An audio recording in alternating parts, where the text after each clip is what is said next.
working on the computer as well. So we would like to give a special thanks to our sponsors for making this event happen.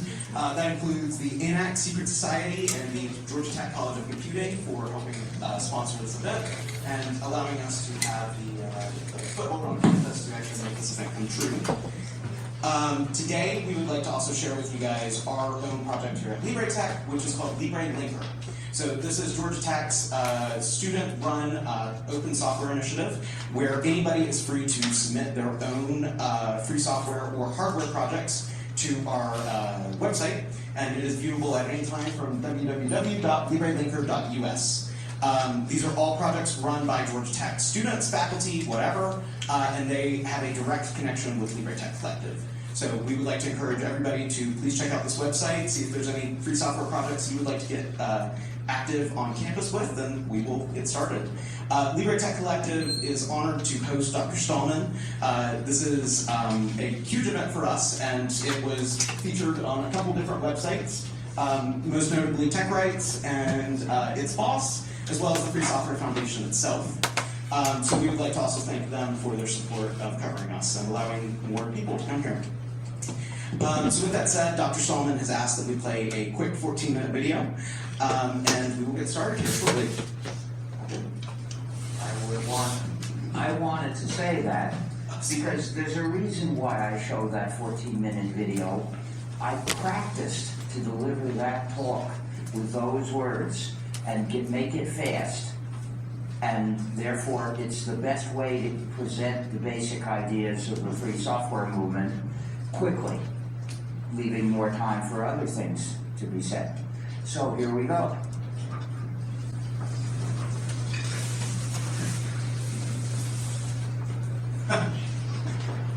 Oh, that computer technology. That would be Microsoft. Wow, that's lovely. Well, that's unfortunate. Codec unavailable. Wow, thank you.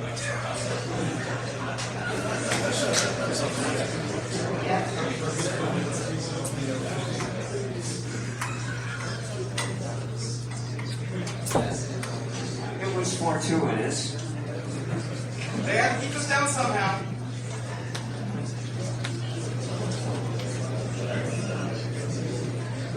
This is Microsoft PowerPoint. I think you made your point.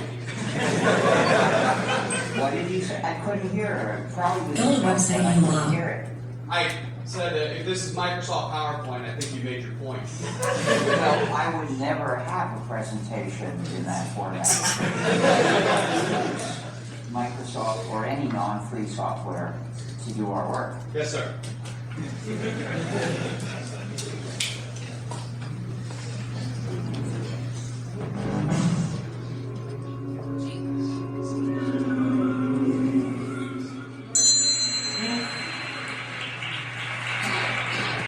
Each new activity of life can bring with it new human rights that are necessary.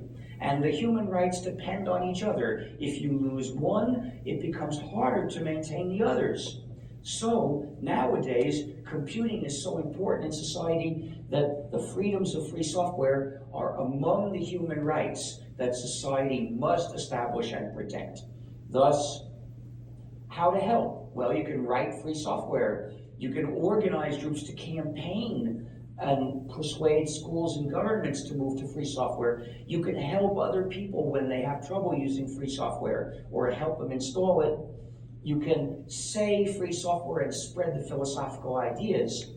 Moving to free software is the first step in the liberation of cyberspace. But of course, we also use the internet. We need other freedoms there, like network neutrality and putting an end to surveillance of people in general.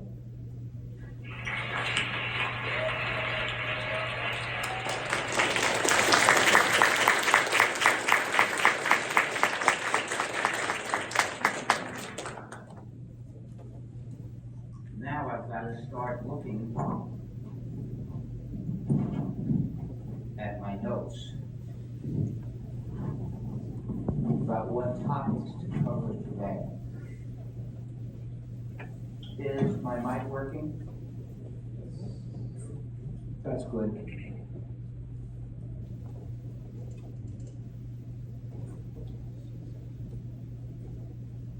So, I spoke of the importance of reverse engineering. Universities should teach students to do reverse engineering.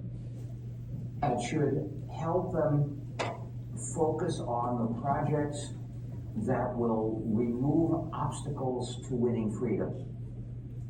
For instance, peripherals for various computer models and for Snoop phones are obstacles to running free software to replace the non-free systems that they normally come with. Reverse engineering is the path by which we can overcome obstacles like that. So there should be projects teaching clever students to do this. And by the way, it's also a profitable field of business. Businesses want reverse engineering done too. So it's good in every way. We need more people learning to do it. And once you're doing it, don't forget the point that this is the way we can overcome intentional obstacles to our freedom. The most important thing in the free software movement that I didn't cover in the video is copyleft. You see, every work that is written is automatically copyrighted. That is a consequence of a harmful treaty called the Berne Convention, which the United States was pressured into signing around 1980. So as a result, lots of things nobody ever particularly wanted to monopolize or restrict are restricted by default. So if I could write a program and write on it, Richard Stallman, say you could do whatever you want with this code. Well, it would be free software that way. At least my version would be. But anybody else could make a modified version and then have a copyright on those changes. And by default, that version would not be free. So I didn't want my free software to have to compete with everybody's improved version of my own code. So I figured out a way to use copyright law to prevent that. So I drew up a statement of copyright permission. I release a program, I say copyright Richard Stallman or copyright Free Software Foundation. The point is what I say then. I don't just say you can do whatever you like with this. I say you're free to run this, to make modified versions, to redistribute exact copies and redistribute your modified versions, the 4 freedoms. But there are conditions on redistribution. When you redistribute a copy that is modified, you must put the same permissions on your modifications. In other words, your modified version must be free in the same way, free and copylefted. This way, everybody's free to make modified versions and release them, but those have to be free also. And it propagates. Copyleft is extremely important, so it's no surprise that big companies like Google and Apple, companies that do not have our freedom at heart and that are very often evil, are pushing the community to think that copyleft is not really nice. At least it's not really nice to Google and Apple and other big companies that perhaps don't merit your consideration as much as human rights do. So if you care about free software, I suggest you keep the code free by releasing it under copyleft. The recommended way is this program can be used under GPL version 3 or later. The latest version is version 3, but someday there may need to be a version 4. And by saying 3 or later, we avoid version incompatibility because the old programs can advance to version 4. Although, if it says 3 or later, people will always be allowed to use it under GPL version 3. That will never be taken away. So, there's a lot of talk about the buzzword, quote, artificial intelligence, unquote. I don't use that the way most people do. There are some programs I would judge to be artificial intelligence. But what is intelligence? Intelligence is the capacity to know and understand, at least within some domains. If it could know and understand all sorts of things that people can, then it would be a human level intelligence. There can be lower levels of intelligence than that, which are nonetheless intelligence. But nowadays, people often use the term artificial intelligence for things that aren't intelligent at all because they don't understand anything and they don't know anything. For instance, and that's in fact where we find this buzzword being promoted the most for large language models, bullshit generators, as I call them, because they don't know anything. They generate text and they don't understand really what that text means. They don't notice if their algorithm produced text that is simply mistaken. They do that without batting a virtual eyelash. So you can't trust anything that they generate.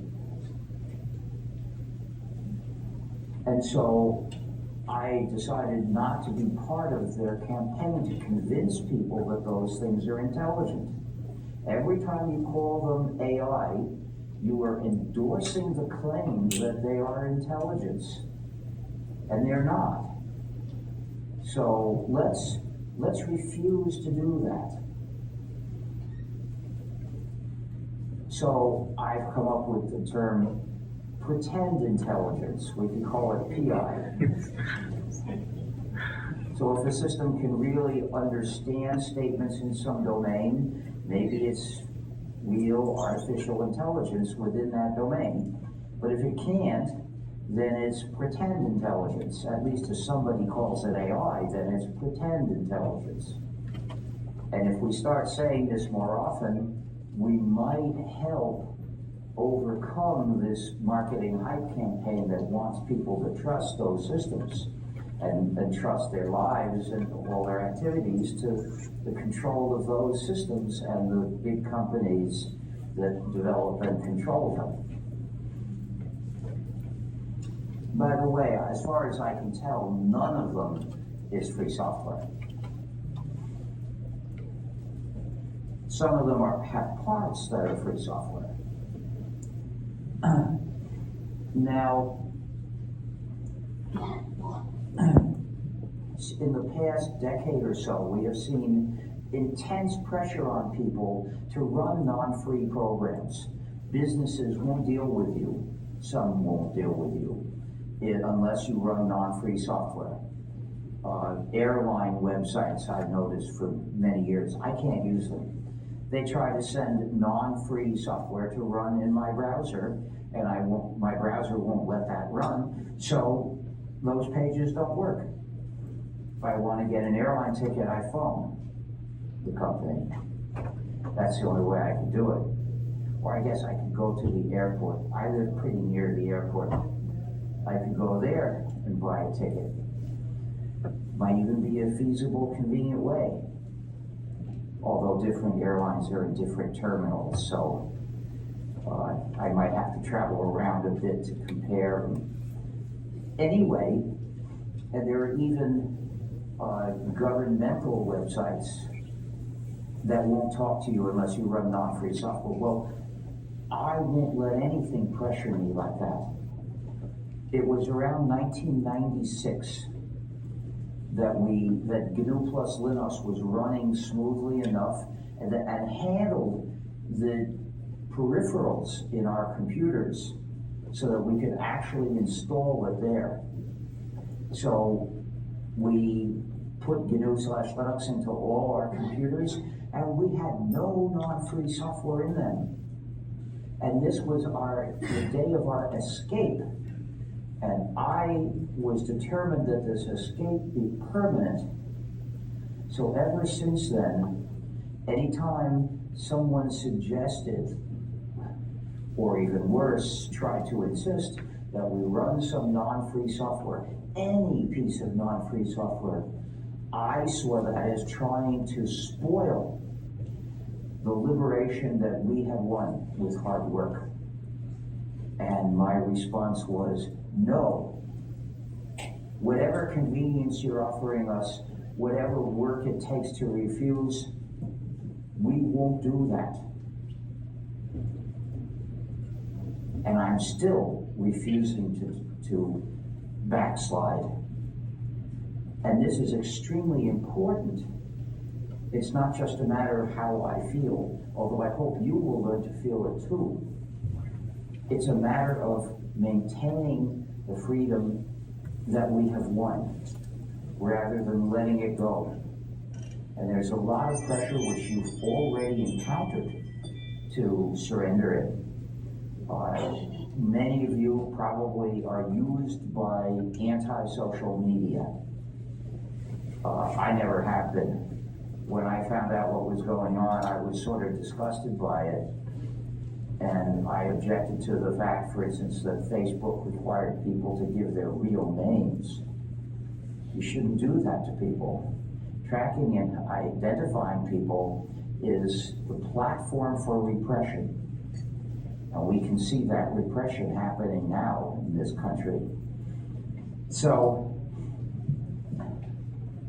I was always against it even before you had to run non-free software to do it.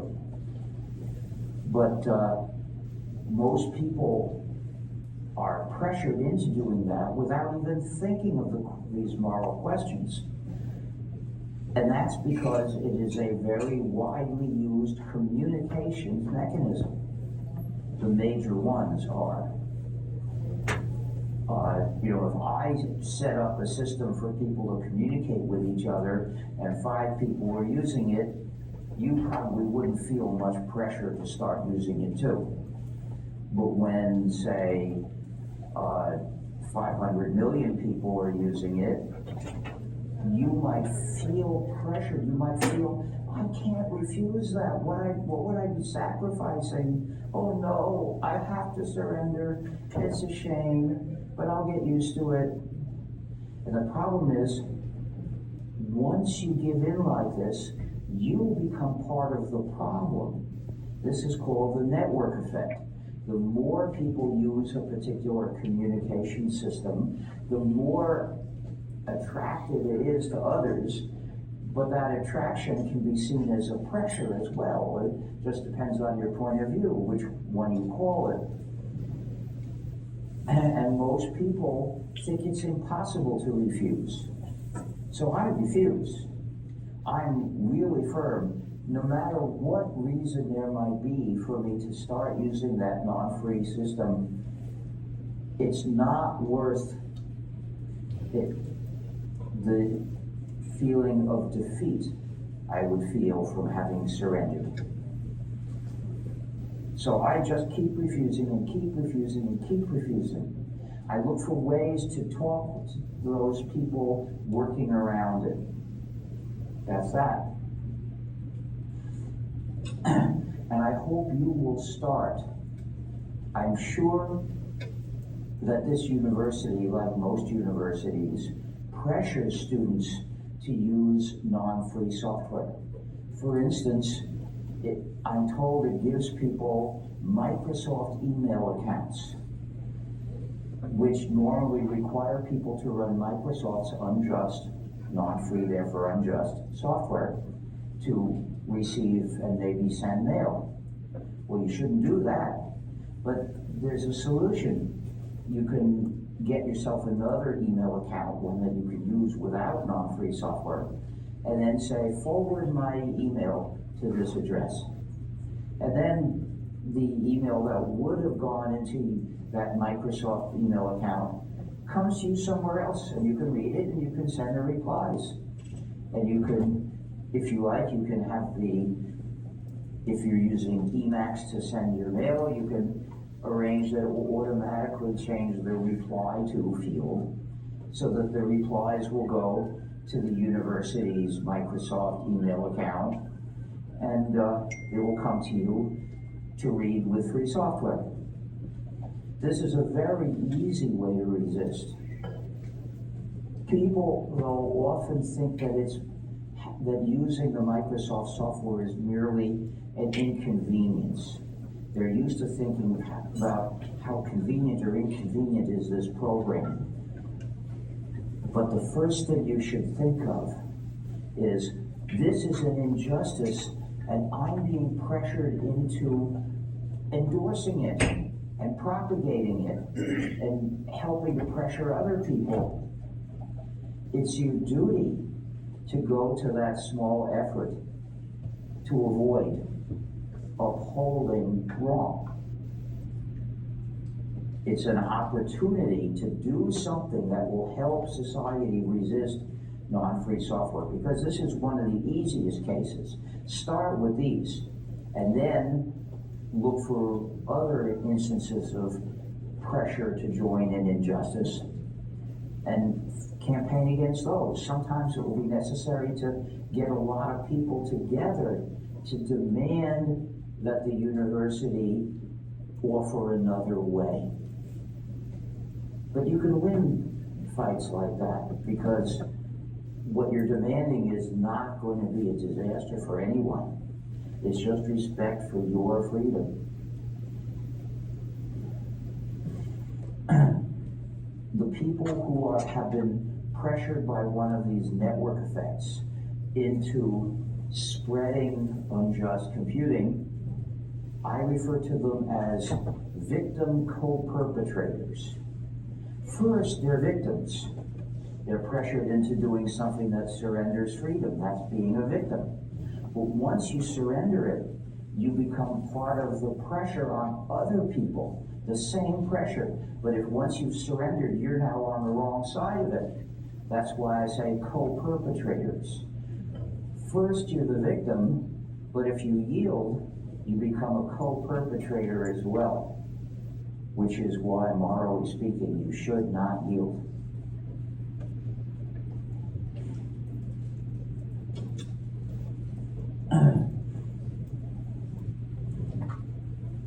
So,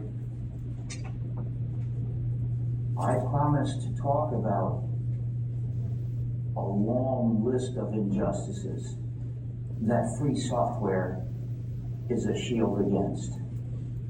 Because nowadays, almost all non-free software is malware. Well, what do I mean by malware? It means it violates people's freedom and their security. But what does security mean? The computing industry, when it talks about security, means maintaining the company's control over what this computer is doing. So when Microsoft talks about the security of Windows, that really, if you look at what they say violates it, what they really mean is Microsoft's control over a computer that might be yours, that belongs to somebody. Whereas I say security means that the owner of the computer's control over the computer is respected and defended. So anything that denies that person control over the computer is a security hole. So for instance, when Microsoft requires people to connect to a Microsoft server and give their personal data in order to let get Microsoft to allow the system to work. That's a security law. It's intentionally introduced by Microsoft. It used to be that there were ways to avoid this, and not too long ago they eliminated those methods to bypass this. As far as I can tell, everyone who gets a new Windows computer is required to make an account at Microsoft Central with identifying information. Now, I think it should be illegal to sell computers like that, period. But it's the unjust companies that have the political power, not the few of us who realize that the status quo is not just.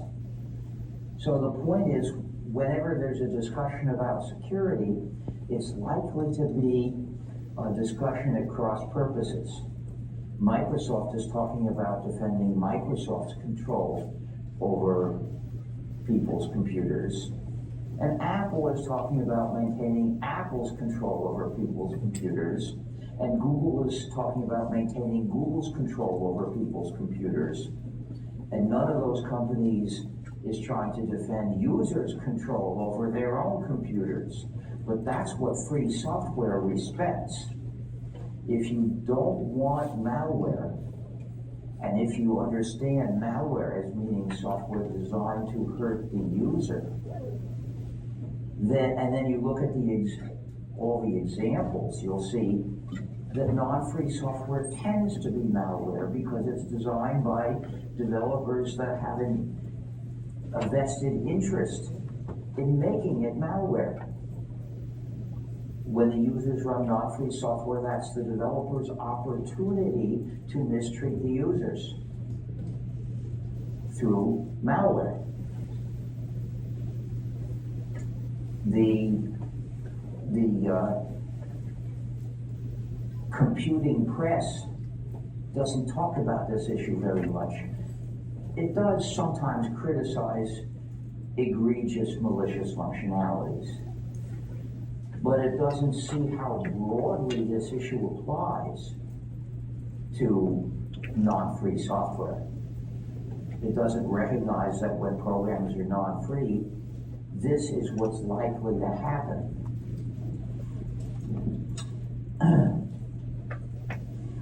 Now, part of the reason why our community is weak in this is the term open source.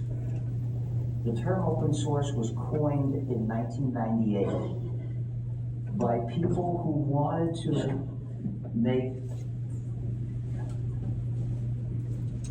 who didn't value freedom,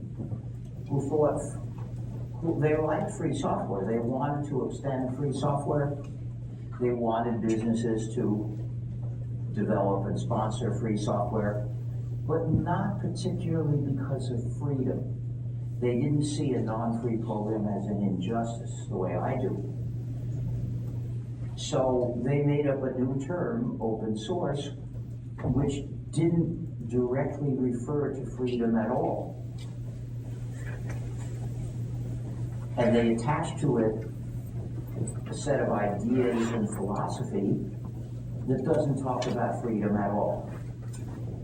If you compare what the open source initiative says with what the GNU project and the Free Software Foundation say, you'll see the difference is stark. We say this is about freedom for people like you who use computers, and they don't ever say that. This is why when one of them called me and told me about this new term and said, we'd like you to start to join us in using it, my immediate response was, I'll have to think about this. It wasn't clear to me that I should say no, but I was worried about it, and so I said, I'll tell you tomorrow. By the next day, I had realized it would be a disastrous thing to do, that we had to keep campaigning for freedom respecting free software. And so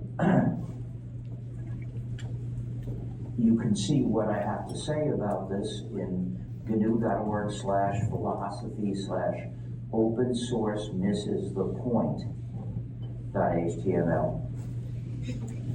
Of course, it doesn't just miss the point by accident. They don't want to hit that point. They avoid it. But that article explains every aspect of how the two philosophical camps are similar and how they are different. But one thing is clear, the term open source is never going to lead people to unite and resist attempts to make them run non-free software. The free software movement does that, and we need your support. And one implicit kind of support is just stop saying open source. Say free software, say Libre software. You know, there are various ways to emphasize this is a matter of freedom. We're going to fight. Because that's what it takes to defend freedom against organized efforts to take it away. And there are plenty of organized efforts to take away freedom in our computers. Some organized by governments, some embodied in laws, like for instance, the age verification idea, which in practice always requires users to be adults to be identified. It shouldn't have to, but the way that the methods they permit and have set up all do. And that's unjust surveillance, but it's imposed by laws. There's been no campaign to require a compromise so that you can prove you're an adult without their knowing who you are. So, and then there's the chat control idea in the European Union, where they want to require a back door in every device that can do end-to-end encryption, so that in case you might be a terrorist, they can look at every encrypted message you send to anybody, or maybe some sort of dissident who doesn't agree with the official ideology.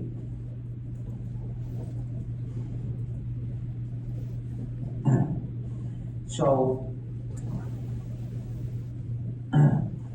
what are the likely injustices, the common, typical injustices of non-free software? Well, one of them is surveillance. By the way, chat control would effectively prohibit free software in those devices, because if users could change the software, they'd be able to remove the back door. This is one of the important things about free software. You can remove malicious functionalities from it. So that's the basic way of allowing society to defend itself from malicious functionalities.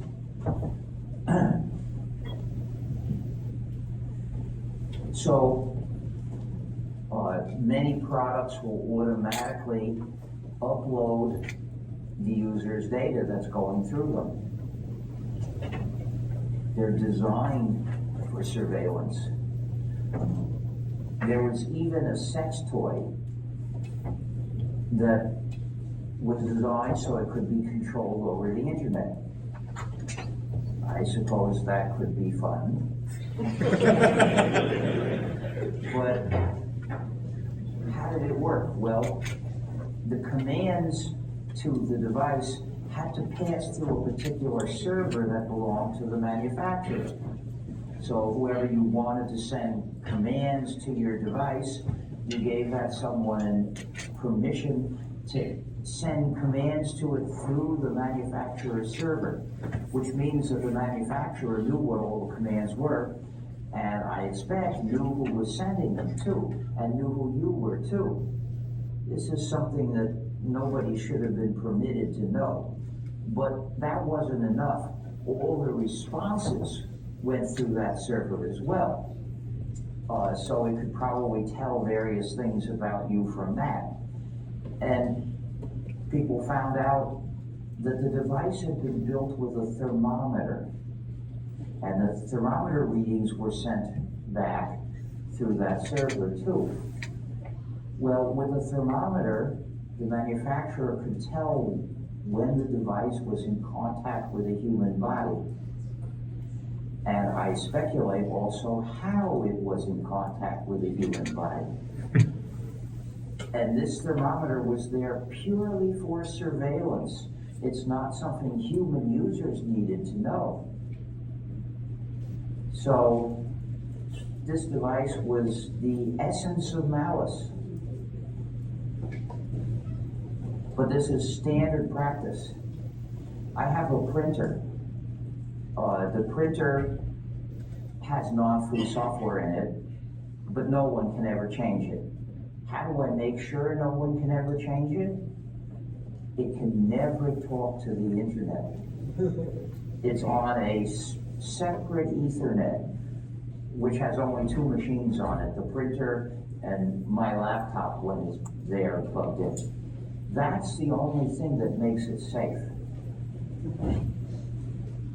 You can't trust the printers that companies make these days if they're allowed to phone home.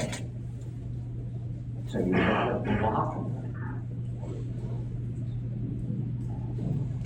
So another malicious functionality is digital restriction management. The nasty thing that Spitify and Netflix do. They put the work that you've obtained in a secret encrypted format. The idea is you wouldn't be able to ever decrypt them. And this is to control the user. Well, I despise DRM, and I have no copy of anything with DRM. I don't want any copy of anything with DRM. Whatever it is, I never want it so badly that I would bow down to DRM. So I say, out, damn Spotify, and flick off Netflix.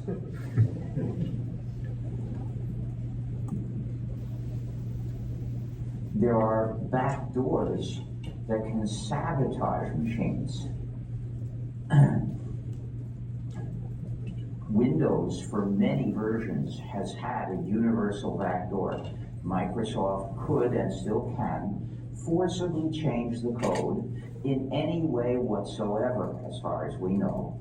They can put in malicious functionalities, like you've got to identify yourself to use supposedly your computer. And there are other programs with backdoors as well. The Amazon swindle has a backdoor to allow remote deletion of books. We found out about this when somebody discovered that his copy of 1984 had been deleted. How appropriate.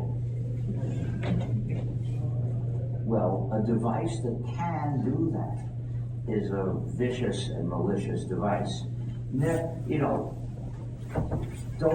it's irrelevant to discuss why they deleted something. That's a side issue. The point is, they shouldn't have had the ability to delete any of the user's books.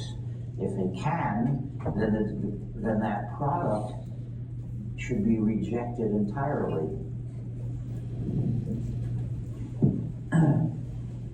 There are forced upgrades and downgrades, sometimes compelled, like if you don't install this upgrade, soon your machine won't be able to talk to anything anymore, or won't be able to talk to us, and that would be such a bad loss that you would, of course, install the upgrade or downgrade or whatever it is. We We find systems designed to be addictive. A lot has been written about that, I'm sure you understand that. But the point is, in some cases, this is partly the result of the client software. Even if part of the addictiveness is implemented in a server, if the client were free, it could do things to reduce the addictive effect. Like it might save up notifications and only show them to you when you're interested, instead of right away to teach you to constantly pay attention. That would reduce the addictive effect. And users could do that by changing the free client, even though they can't change the server.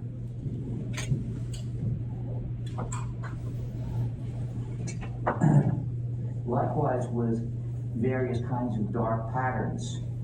If there's a free client, you can change the free client and defeat some kinds of dark patterns. Censorship is also possible, and non-free programs facilitate centralized control of censorship. Coercion on other activities. I read about something called MoviePass, which was going to use eye tracking to make sure that you weren't looking at anything else while you were playing a movie through their system. So they can even take control over your activities outside of the device. If they can whatever they can monitor, they can control.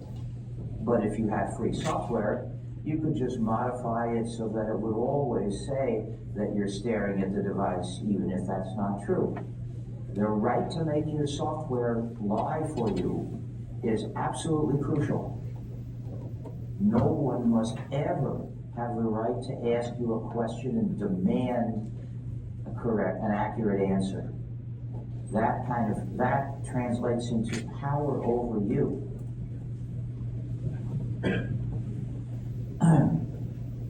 Often they can force obsolescence. E-waste is one of the consequences of non-free software. You know, they say, oh, well, the new version of our system doesn't run on that model anymore. So they essentially compel you to buy a new one, even though the old one was working fine.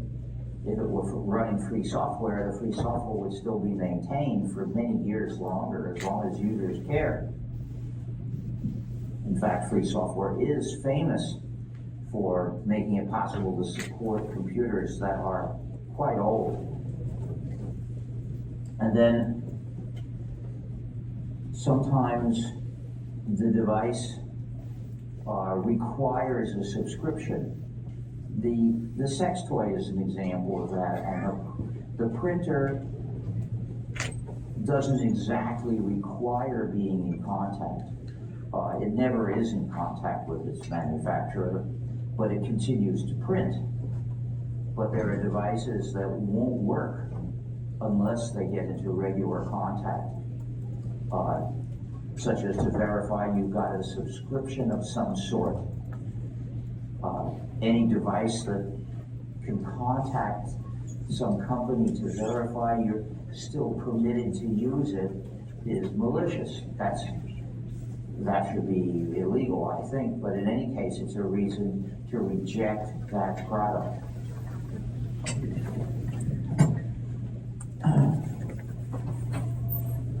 Sometimes there is remote shutoff.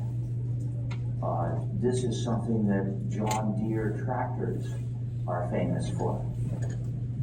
And interestingly, when the Putin forces invaded Ukraine, they captured some tractors and took them to farms in Russia, and then they were remotely shut off. And people cheered at this when I said, well, in this one case, it's a good thing, But the existence of that remote shut-off capability is intolerable because the intended targets are American farmers. And it's an injustice when the manufacturer can shut off their equipment.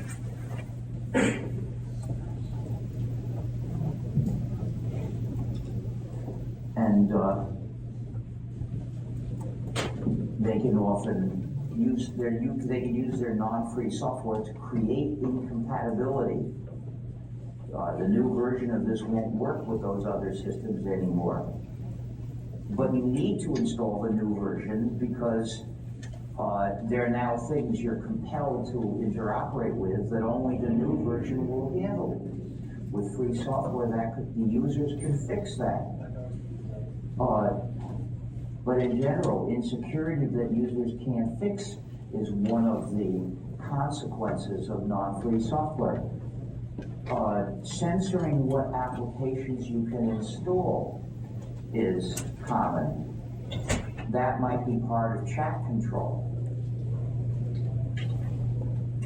Google is talking about new restrictions on direct loading of applications, which would screw the free application App Store F-Droid. But basically, if you are running non-free software, you can't trust your computing. It was not developed to do what you want. Of course, it will to some extent do what you want. If it never did what you wanted, you'd probably throw the thing away. But there are sure to be exceptions, times when it's set up to impose on you rather than serve you. And the only way to prevent that is by insisting on free software. So, when can you trust your computing? Well, if you do it by running free software on a computer you control, then you can trust it. That doesn't guarantee there are never mistakes and errors. Errors are, to err is computing. But at least there won't be intentional mistreatments in the software. But if you use non-free software, you can't trust it. It's likely in some circumstances to be programmed to mistreat you. If you do your computing on somebody else's computer, say a server, and somebody says, oh, don't do that thing with software on your own machine, send the data here, we'll do this thing for you, and send you back the results. Well, that might be convenient in some ways, but you can't control what they're doing. So it's a step back for your freedom. And I carefully avoid ever accepting such offers. I'll talk to websites for the purposes of communication with an organization, but I won't do it to do my own computing. That has to be done with free software that I can install. And another situation where you can't trust it is when a program gets sent to your browser and just runs, and you don't get a chance to decide whether you want it changed. That's what most websites do nowadays, and I don't let their non-free software run. There are websites I can't use because of that. For instance, every airline's website is totally useless for me, and train and bus websites tend to be totally useless for me. It's a shame. At my age, I need more doctor's appointments, and I can make those appointments by phone, but they want me to make them through a website that sends a lot of non-free JavaScript, which I won't run, so I can't use it. But I also noticed something since I wanted to have a more thorough judgment of the site's conduct, I looked at the terms and conditions, and I discovered a sucker clause. The typical sucker clause says, we may change these terms and conditions. If you continue to use the site, you will be held to have accepted the new conditions even if you have not seen them. Now this, I think, should be illegal, but it's not, and so I never agreed to, if you have to actually get to the point of saying I agree, I won't do that unless I've read the conditions and concluded that they're okay. And I would never conclude they're okay if they had a sucker clause. And it's a good thing I rejected that, because that company that makes those patient gateways, it's called Epic. I read in news that from a newspaper that it had put into its terms and conditions something where the users promise that they won't sue over alleged mishandling of their personal data. They can only go to arbitration, which is rigged against the users. So by applying my general principle, I protected myself from that too. And of course, these hospitals and clinics are constantly pushing their patients to sign up to this, even if it means signing away their legal rights.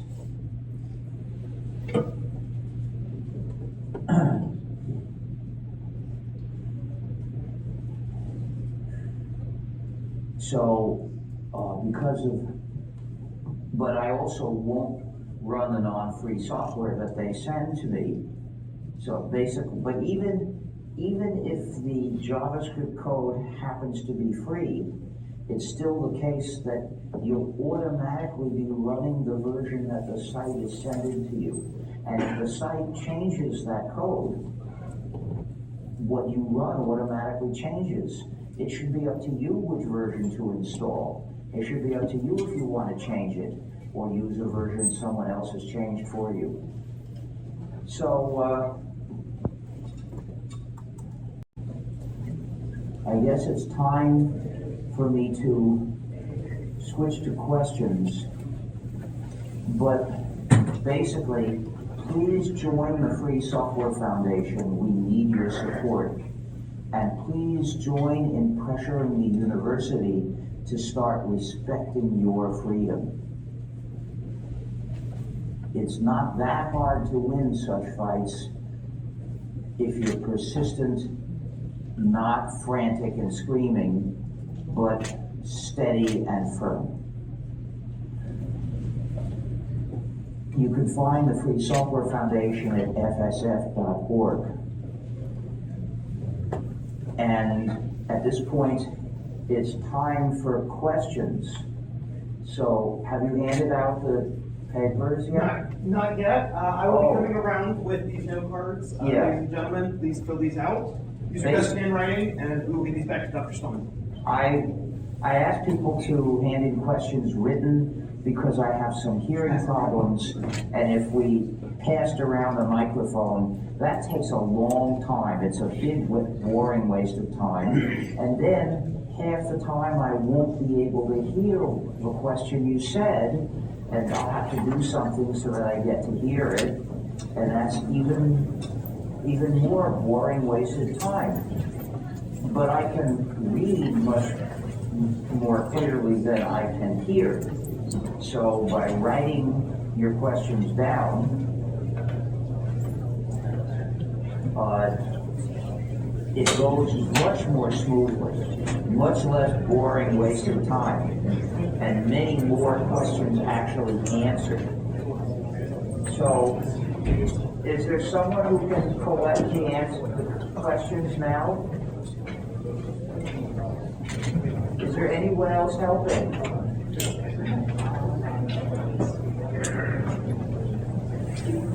Is there anyone else helping, who can go around collecting questions.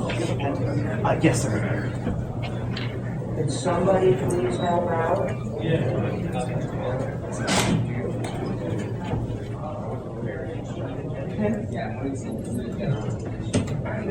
Yeah, I mean, you're not under pressure to finish writing right away, but some people are fairly finished, so. What are you doing?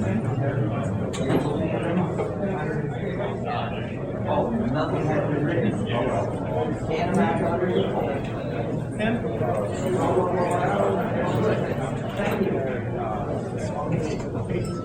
Sorry. No worries. Would you like one? So this question. I'm sorry? Did Microsoft invent version incompatibility?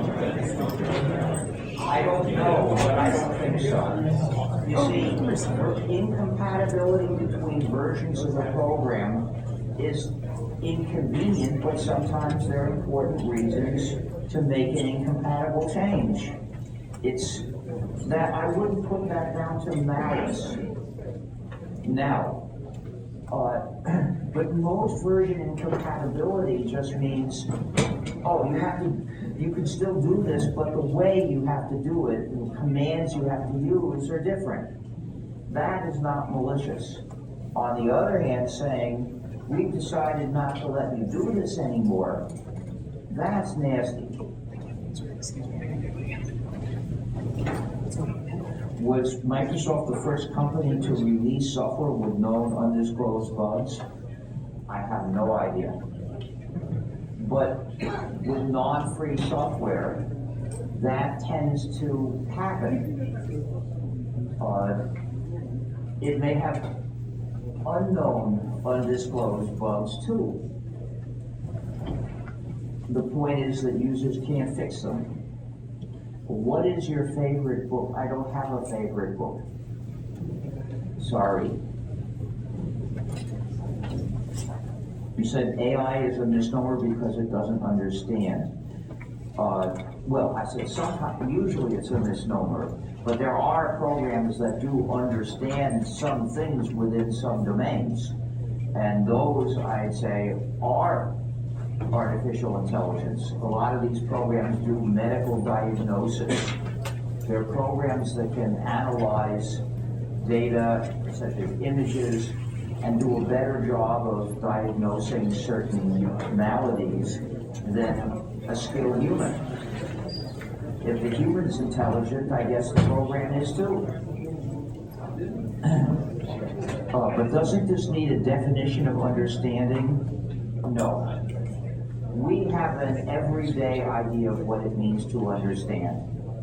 And I think that's good enough for this purpose. If you demand a philosophical analysis of every concept you use, you're basically setting yourself up to be unable to think about any question in a useful way because you run into a deep philosophical question of what it means. Do you use a dial-up telephone? I'm not sure. I mean, do I use a landline? I'm actually not sure. An actual rotating dial, no, I don't have that in any of my phones. But I don't use a cellular phone. I don't have one. Because I learned in the early 2000s that they track the locations of the system. The phone network tracks the locations of phones, and these phones can be made to listen and transmit all the time. And to me, that says Orwellian, and I don't want an Orwellian tracking and listening device. And then it says with wives, maybe that means with wires. Yes and no. I don't have a copper pair landline because they charge an arm and a leg for that. I have, however, a telephone that doesn't talk through cellular technology or radio of any sort, and that doesn't say where I am when I'm not actually talking on it. And those are the benefits of rejecting cellular technology. I start contributing to free software. Well, first, learn to program well, develop various things, get good at it, and then find a free program that interests you and look for things that could be improved. Look and see what the maintainers and developers to-do list suggests. Pick a project that you're interested in and start working on it. And then when you've got your change working, contact the developers and say, do you like this code? Did I do a good job? Or do you want to install it? But nowadays there's a pitfall. So many free programs are hosted on an unjust site called github.com, which requires people to run non-free software simply to make an account. And then sometimes the developers will give no way to contact them except through using a GitHub account. I can't reach them. I hope you won't yield to that kind of pressure. And please don't ever do that yourself. What do you think about homomorphic computing on, well, he says cloud. I reject the term cloud because there is no cloud, only computers belonging to others. The term cloud is a way of saying to people, never mind where this data really is, never mind where this computing is really done. You don't need to know, but you do need to know. Microsoft recently told European governments that it wasn't sure it could refuse to send Europeans' personal data to the US if the US government were to demand it. European governments want to respond to that by saying, you will now spin off the part of your company that works in Europe, because otherwise we'll wipe you out. But I never use the term cloud to describe things being done by servers. It makes a difference whose servers, and it makes a difference where they are. Social media isn't free software, however. Well, social media are not software. They're computing activities. It's a different kind of concept. You know, if we talk to each other through phones with computers in them, our conversation is not software. It's being implemented by software, but the conversation itself is not the same thing as the software. They have a relationship. They're both part of the scenario. But if we want to think clearly, we've got to separate them, recognize what the relationship is, and be clear in our concepts. However, they're powerful tools to spread and promote ideas and philosophies. They may be. I won't run a non-free program. I will not, under any circumstances, accept running a non-free program, no matter what I might benefit from doing so. And there's a reason for this. Nothing really has to be done by non-free software. If we as a society were really determined to have freedom, we could get free software made to do all those things, and we could make it the usual way. Once you surrender to running non-free software, then you're going to be tied down like Gulliver with non-free software. So I've concluded that whatever short-term practical benefits there may be to using the non-free software, in the end you lose by doing so. You defeat your purpose. How can software be Libre and not Grab? Well, in 1985, I sold magnetic tapes with copies of gnu+linux on them. And I charged $150 per tape.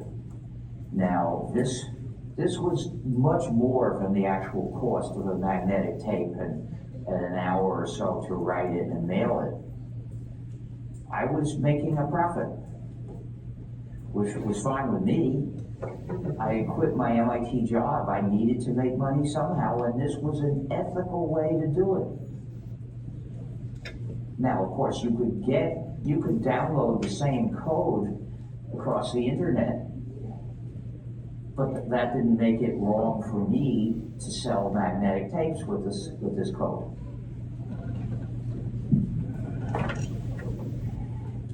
When you were talking about the John Deere tractors that were taken by force by the Russians, how did the remote shuttle stop something inherently hardware? Well, because there's a lot of software delivered in that hardware. That you could, I suppose you could build an automatic shut-off with pure circuitry. Whatever you can do with a program, you could make a chip with special purpose circuitry to implement the same computation, and it would do the same thing. But it doesn't matter that much which one it is, except that the more complicated the activity gets to be, the harder and more inconvenient it is to use fixed hardware to do that. So you want to do it with software. In practice, people are not going to do enormous amounts of stuff with special purpose circuitry. They're going to put in a processor and software. And so you get reasonable results by saying, we demand to be free to change the software.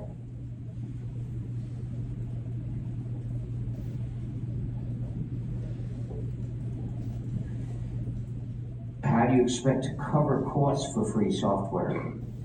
Well, first of all, there may not be costs. You may be having fun developing it. A lot of people do, and a lot of people don't. In a world that's free, people who want to contribute to free software do, and those who don't want to, they don't. Nobody's forced to. On the other hand, it might be reasonable for a university to have a study activity in which part of what people do is write changes to do jobs that various free programs developers would like done, and work on them to the point where the developers are satisfied and accept the contribution, and then you get a grade of successful contribution to a collective project. This is tremendous education. This would be a wise way for universities to make sure that their students are capable, not only that they have the knowledge, but also the right attitude to be able to get this done.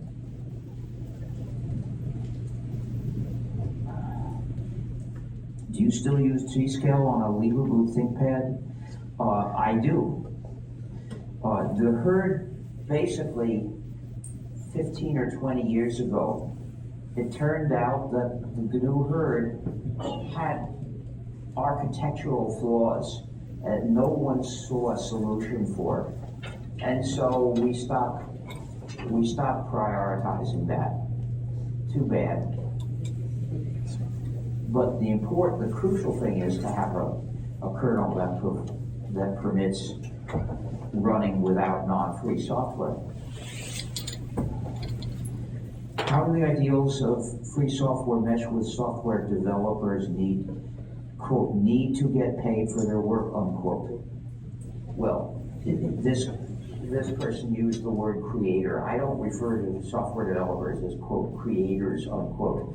That's a PR campaign to try to make us feel that the people who write the software are somehow more important than everyone else, and they deserve to be bowed down to and have power over others. Well, I don't agree with that. Speaking as a software developer myself, I don't think I deserve that kind of power over anyone, and I don't think you do either. But basically, the idea that they need to get paid for their work is embodies strange assumptions. Now, I may need to get paid for something. I may need to get a job. But that doesn't mean that I'm entitled to have power over the people who run programs I've developed. You couldn't justify taking away people's freedom that way just so that I or someone else could squeeze money out of them. On the other hand, there is a lot of paid work on free software. Most software development that is paid is development of software specifically for one user, maybe a business that uses it. And they have to pay for this. That won't get done unless they pay. But they should still get it as free software.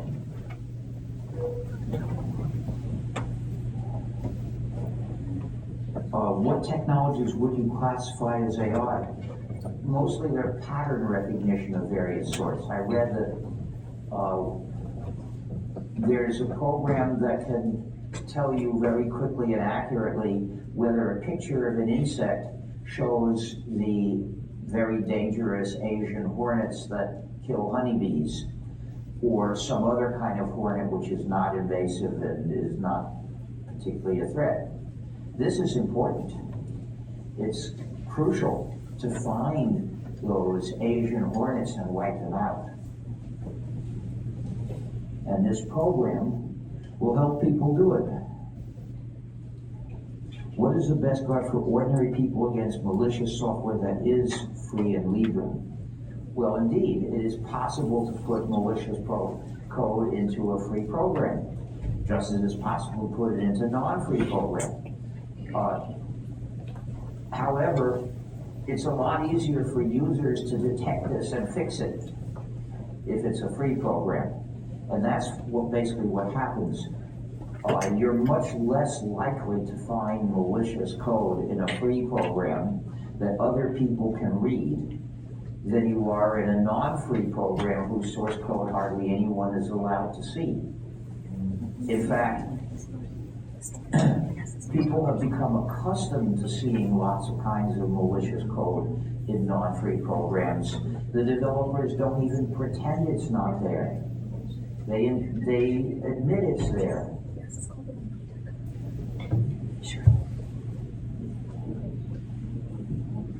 But there's a tendency to inculcate the idea that if a company intentionally made a program do something nasty to users, that makes it okay.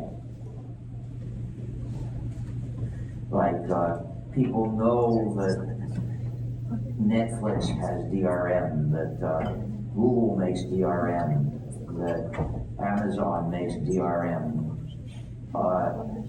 and somehow they exempt these from the category of malicious code.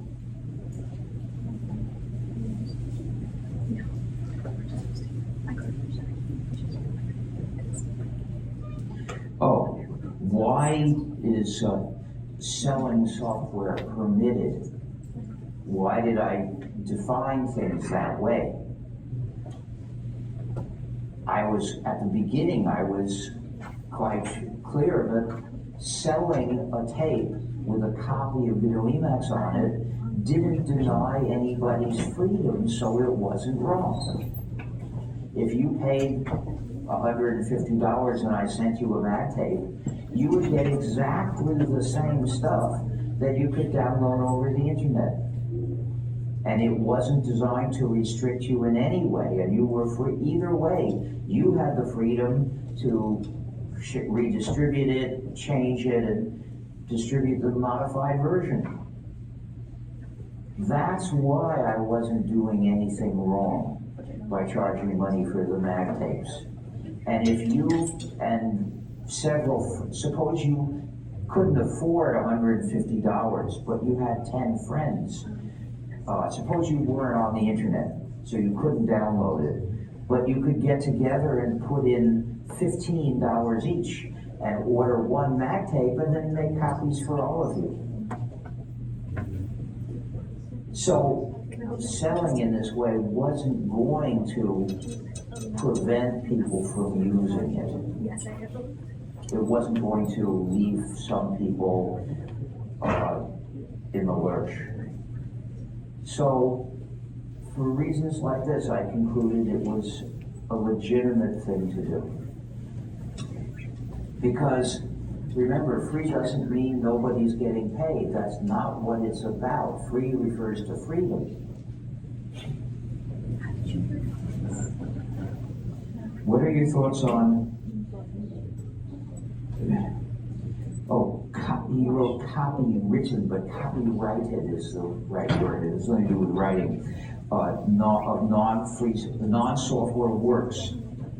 Take a look at gnu.org/philosophy/copyright versus community.html. I propose some changes in the copyright system, but not total abolition. And I propose better methods of supporting authors in various ways that do not depend on trying to prevent people from sharing. How do you imagine the economics of the software industry under free software? Well, for the most part, the paid software development industry develops custom software for lots of businesses. And that would still be a business. Suppose every one of those companies was required to release the software it developed as free software. Well, they'd still want to be paid for writing it. So that business would keep going basically the way it is.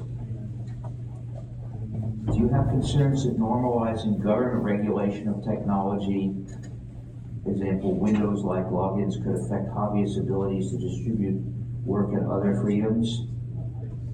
Example, 3D printers in NY. I don't know what that refers to. Could someone tell me, whoever wrote this question, what is it? I didn't write it, but they're proposing like regulations to limit the sale of 3D printers in New York and to stop them from being used for manufacturing.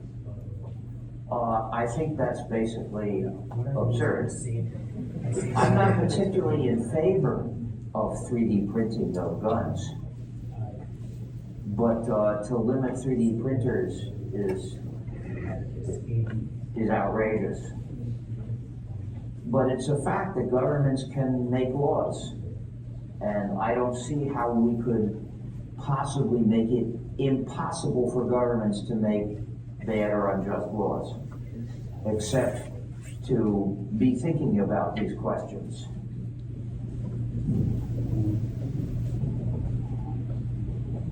Should I use Emacs over VI? As long as it's a free version of VI, then there's no moral reason one way or the other. But Emacs loves every user and will be sad if you don't love it back. How do you approach mobile computing? Do you have a smartphone? No, certainly not. It's an Orwellian tracking and surveillance device. Even the non-smartphones were tracking and surveillance devices, and for that reason I decided not to have one. And of course, repressive governments make use of that tracking. Now that we have a rather repressive government in the US, we're all in danger from that, except for those of us who don't carry one of those things.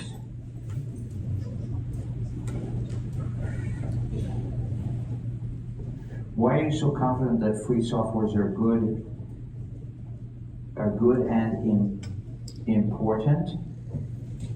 Well, free programs tend to be good because if users like them, users will work on them to make them good. There have been some examples showing that we do a very good job of developing things. And if you don't think we did a good enough job, please dig in and make it better. But when you look at a more moral question, you know, a free program is not guaranteed to be bug-free, but at least there is something in the way things are done to make it hard for people to be nasty to you and help people to work together to make sure the program is not nasty. There's nothing stopping that kind of nastiness in non-free software. What are free software options when all the newer cars have surveillance software? Well, I am hoping to find a skilled mechanic to work with me in a project to make disconnected cars. Because indeed, those are malicious functionalities in those cars. Cars should not be connected. They should not upload anything. They shouldn't be able to. Now, there's, of course, surveillance is not limited to malicious functionalities in the things you own. Other systems are set up that surveil you without your active help. For instance, license plate cameras. I think that surveillance cameras of any sort should be illegal. What we want are security cameras, and the difference is that a security camera accumulates the data locally, and if a crime occurs and an investigation is necessary, then it's feasible to go and collect the data from these various cameras physically, because it's important to do so. But to collect all that data every day is just going to be too much. It wouldn't be economically feasible, and that would make us safe from the misuse of this surveillance capability. Take a look at gnu.org/philosophy/surveillance vs democracy.html. Can privacy protections like HIPAA apply to proprietary software meaningfully? Well, they do, but HIPAA is actually rather weak. When I read the description of that law in the 1990s, what I thought was, this has so many different excuses to get data from your medical records that it's hardly protection at all. And then I realized that there used to be a thing called the medical privilege, that doctors who treated you couldn't be made to testify, but if everything they learned was put into a medical record system, in effect, that privilege became meaningless. It became useless. What is your stance on corporate-backed contributions to gnu+linux? I think they're fine. I won't reject contributions from anyone just because of thinking that somebody is no good. Sometimes we need to look carefully at the code being contributed. But there are a lot of good contributions that come from companies, and I'm glad we got them. What's your favorite part of the Georgia Tech campus? Unfortunately, I have seen very little of the campus. I saw some of this building and I saw a parking lot.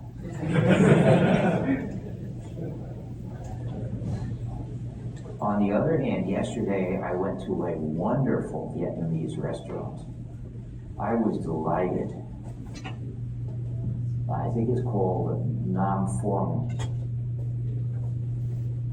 and I recommend it highly. I don't think there's any place as good as that in Boston.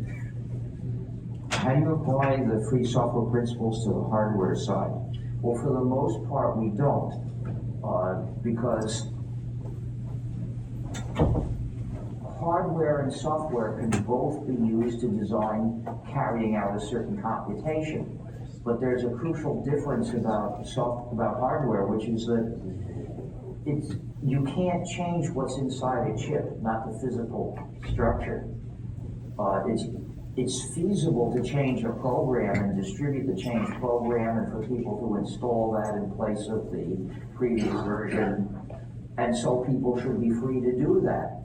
But since you can't do that for the circuitry in a chip, there's no point arguing that you must be permitted to do so. What use is being permitted to do something that's not feasible to do?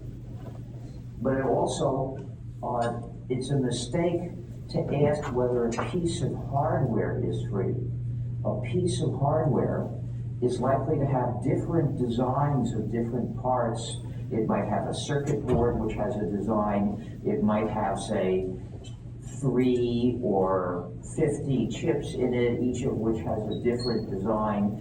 Parts of the chip may be different designs.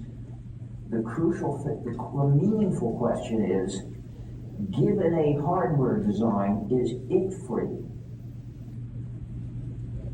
But because of the fact you can't modify a piece of hardware, not if it's built in a high-tech way, the result is it's useless, it's futile to demand that every chip that you get be made from free hardware designs. At least today it is.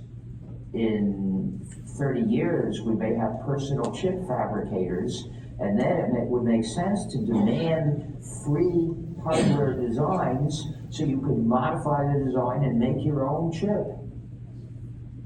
When it's feasible to make your own chip, that will become important in the same way that free software is important now. So take a look at gnu.org/philosophy/freehardwaredesigns.html.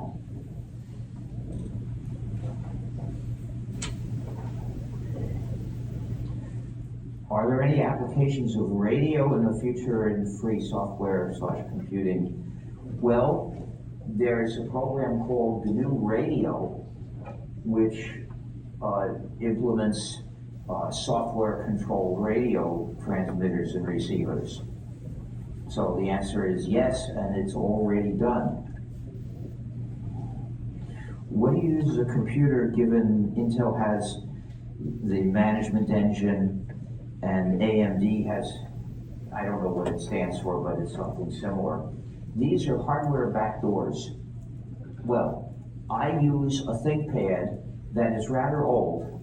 It's old enough that in this model you can shut off the management engine permanently and never let it run again. That is not possible with newer ThinkPads.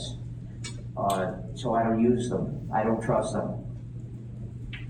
And this is a serious problem which we can't fix technically.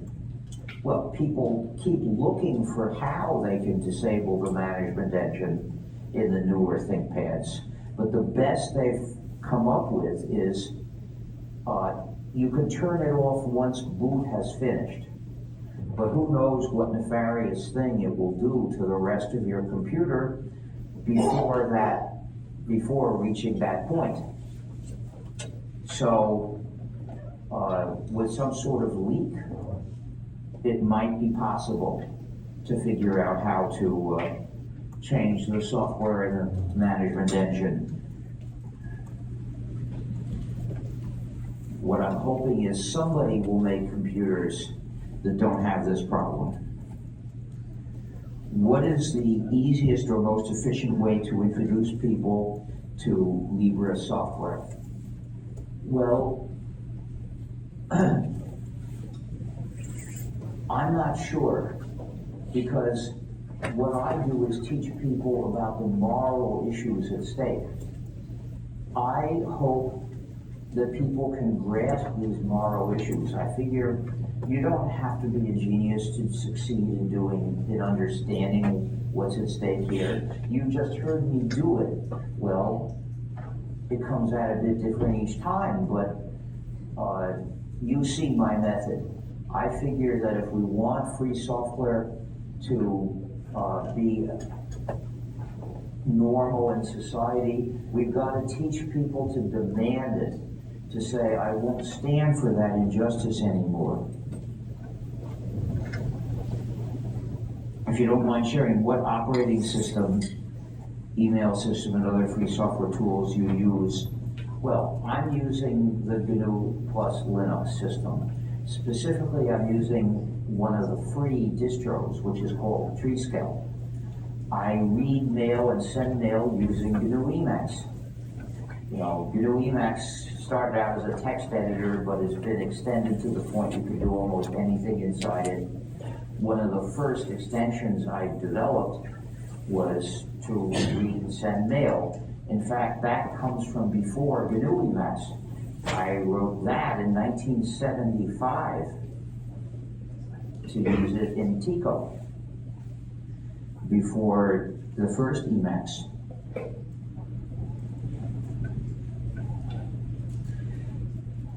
Have you had any run-ins with any U.S. intelligence surveys that try to push backdoors and vulnerabilities to GNU? No. I don't think that, I would suspect that if they wanted to do that, they wouldn't approach me.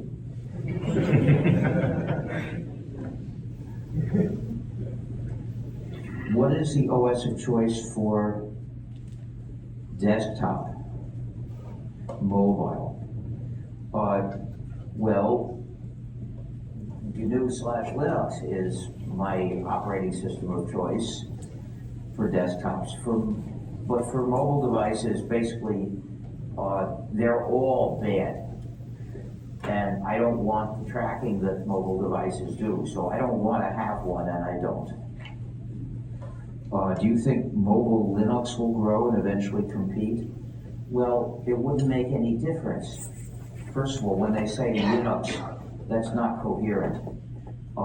Android is an operating system that uses Linux as the kernel.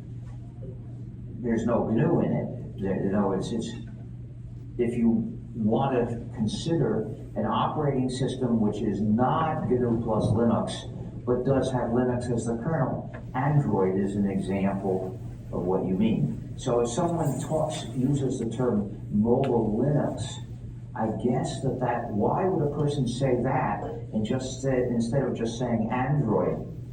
Perhaps it's because that's really the gnu+linux system ported to those devices, which I think is a fine thing to do. It's just that you're not going to, those devices are designed so that they're going to restrict you and hurt you. So just using the gnu+linux system, that doesn't make it good if there's malicious software that has to be in there for it to work at all. And I'm afraid that there is. What are your thoughts on the core utils rewrite to Rust? Well, I think it shows that some people hate copyleft. They're being taught their way of thinking based on pleasing companies. There are various excuses people can make up for why making companies happy is what determines right and wrong. But if you think that way, you're helping to build a society in which companies can control everyone and mistreat everyone.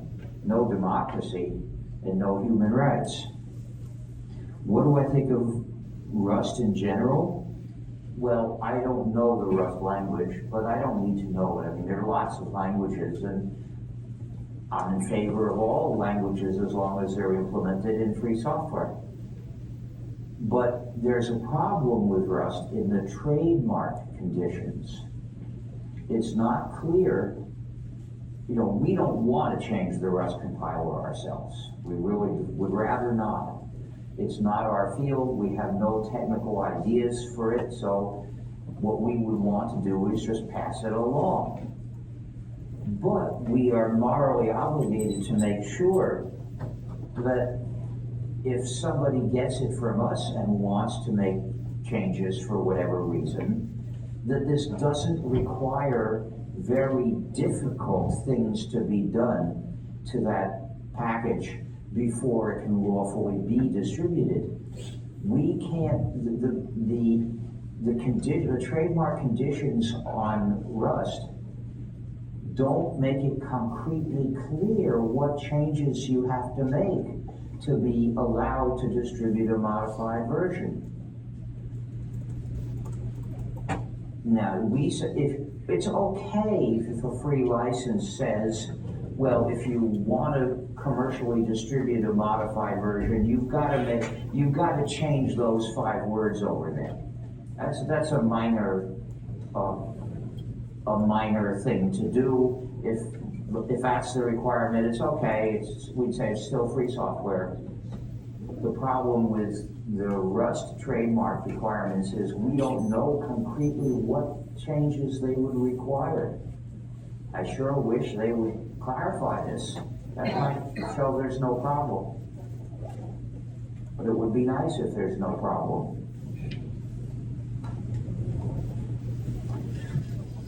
Do hardware designs also have to be free? What? I think I answered that one. Look at freehardwaredesigns.html. Do you think we're approaching a time when it will become impossible to accomplish basic tasks in society without proprietary software? Well, people are certainly being pushed in that way. That's why I only pay cash. Now, there is an exception. When I'm doing business with an organization that is sending me a bill to my name, I'm willing to use a check. And usually that's either for utility bills or something medical, something that's prescribed. So I'll pay for those things by check, but everything else, I pay cash. Well, okay, airline tickets also, because they can't be anonymous. I'm willing to pay something other than cash. If I were renting a car, since that can't be anonymous, I'd be willing to pay with a credit card. But as you can see, that means most of life, I still insist on paying cash, because I insist on being anonymous. Do you think, okay.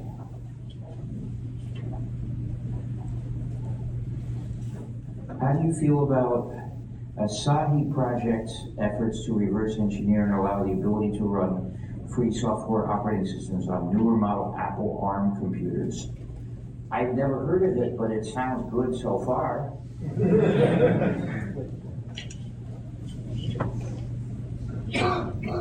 How do you make compatible free software with profitable software?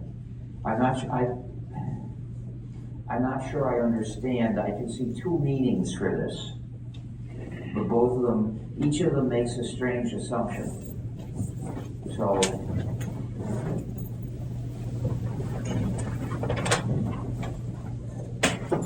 but yes, I think I now understand which meaning is meant. How could the idea of free software be compatible with the idea of getting income from software? But I think I already answered that. Basically, your clients pay you to develop the things they need, and then you provide them to the client as free software, so that you're treating your client ethically, not making your client your prisoner. What do you, if your livelihood depends on non-free software, for example, something in IC design industry? Well, there are some areas where you can't have freedom, and that's lousy, and I wouldn't do those things. But if you mean, how could we change things so that IC design wouldn't involve use of non-free tools supplied by the fabricator? Well, I'm not in a position to implement anything to change that, but I think we could come up with laws that could solve that problem if we could only enact them. Does Libre software, particularly internet-based programs or web servers, have compromises in security? In general, free software is found to be at least as secure as non-free software, which doesn't mean that there are never errors. That's the situation with free software, but I don't know what internet-based programs means. I do know what web servers are. I think that the common causes of bugs in web servers have to do with things that are unrelated to whether things are free or non-free. But I've never done much in the way of web design. I prefer websites to have as little software as possible, and especially as little JavaScript as possible. So the websites we run look sort of like what you would have expected around 2005 or so. What are some of your favorite, well, this says Linux distros. Of course, they're not Linux distros. They are distributions of gnu+linux. But I don't judge them by the kinds of practical things that most people would. I judge them by, do they respect freedom or not?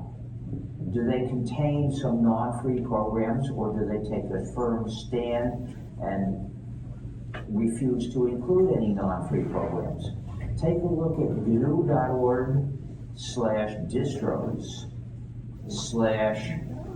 well, just look in that directory. You'll find a list of free distros, and then for well-known non-free distros, you'll find explanations of in what way they fail to be free.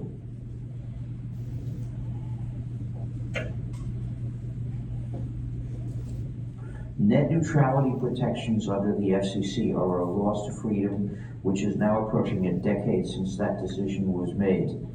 I'm not sure what decision it was, unfortunately. Can you tell me whoever wrote this? The FCC reclassified the practice of net neutrality to the FTC under their jurisdiction, and that instead moves it from having telecommunication protections to being a different type of entity altogether. I'm afraid I don't understand that issue. I don't know what to say. Understood. But basically, proprietary software has lots of room for doing malicious things. And I suspect that that has an overlap with the problems you're talking about, but I don't know specifically about that question or that decision and what nasty things were permitted as a result. It largely was the ability to reclassify data as different things instead of data just being data, ultimately. That's too abstract for me.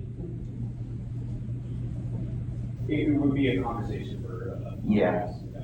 There are some LLM models that you can run locally using free software. The model, the trained neural net, is made from data that isn't normally released or isn't free. So, as I see it, the training inputs from which a neural net is made are analogous to the source code. They relate to the neural net much as the source code relates to a binary. Of course, the analogy is not perfect, but I think for this purpose, that is it. You know, if people design the weights of the model by tweaking them, then yes, that would be a special thing that wasn't generated from anything else. And so, yeah, you could release that and say this is its own source code. It's like might be like a drawing or a piece of music. It isn't generated from anything else, so there is nothing that could be like its source code. Do you see anything of any chance of the software freedom deterioration changing course? I don't know. We need more people to demand it. We need more people who won't judge questions. Should I install this non-free program because it would be convenient for me to get information from so-and-so? Who will look at that and not judge by convenience of overall, but rather freedom overall.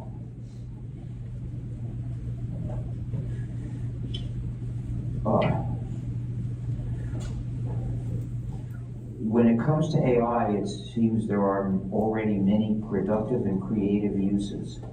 Well, I think a lot of them are, first of all, it's not, if you're talking about LLMs, it's not intelligence. I won't call it artificial intelligence, just as to discuss it with you.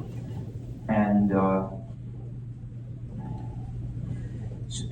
the uses are often misguided because people expect them to give right answers and they don't. So until people recognize what those systems cannot in fact do, they're not making wise decisions. Do you think we have ethical obligations to avoid forbidden sharing? The question says to pirate. I won't use the word piracy to refer to sharing. Sharing is good and it should be lawful. Those laws are wrong. Copyright, as it is now, is an injustice. And the article copyright vs community .html, it's in the directory gnu.org/philosophy, explains that. Now, so I don't hesitate to share copies of anything. I don't have copies of non-free software because I'm disgusted by it and I won't have copies. I won't use copies. But if you wanted to copy, I probably have some CD-ROMs somewhere that were given to me and have some non-free software on them that I never looked at or used. But if you wanted it, and asked for it, I'd say, well, take the CD. I don't want it anyway.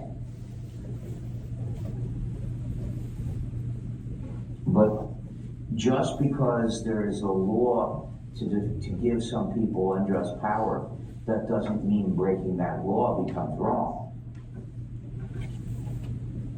Now, as for music, I will share music. Laws to stop people from sharing are an example of divide and rule. They're unjust, directly morally unjust. Dividing people by forbidding them to help each other is nasty. And as far as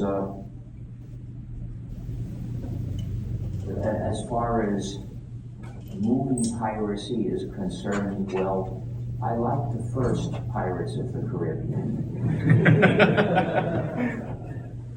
But in the second one, they had a bad guy that was a parrot. I like parrots, so I didn't like that one. Now, how to educate kids with Vignier cipher honoring 456 years of cryptographic evolution. I think this is a joke, but unfortunately I don't get it. Universities seem to have come a long way in addressing social inequities, including historical inequities, but the inequities caused by proprietary software is hardly ever mentioned.